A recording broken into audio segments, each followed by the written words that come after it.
The race for Fulton County DA, Fani Willis, up for re-election against the challenger Christian Y. Smith. It was pretty much over as soon as it started. The AP called this race at 7:30, just 30 minutes after the polls closed. All right, so let's get back to Joe Ripley on the big board for us to break down the numbers that we saw, Joe. That's right. We saw around 88,000 votes cast in a race that I'm sure had a lot of people come to the polls, a lot of people knowing the incumbent in this race too. Fani Willis, who's been the DA for the last 4 years, running for a second term. And you've got Christian Y. Smith, her challenger. Both worked together under former DA Paul Howard. Both ran 4 years ago, and it was Howard and Willis who went to a runoff here. No runoff necessary tonight. Willis carries it with 87% of the vote to Wise's 13%. Willis talking a lot about how crime in Atlanta has been reduced under her watch.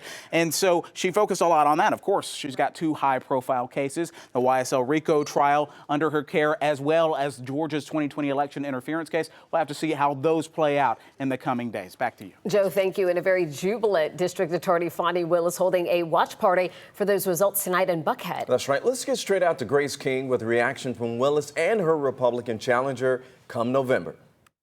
Fulton County District Attorney Fani Willis is well known for the Georgia election interference case involving former President Donald Trump, but his name didn't come up at all during her speech tonight.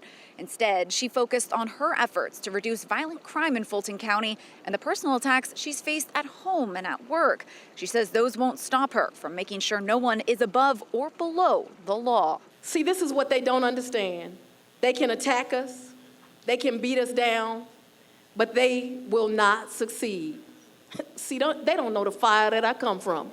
Willis will face Republican Courtney Kramer in November, a young election law attorney with ties to the former president.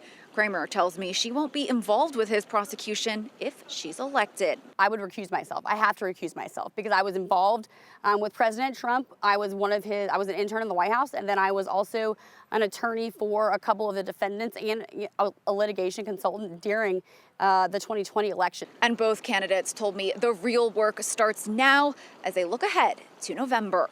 In Buckhead, Grace King, 11 Alive News.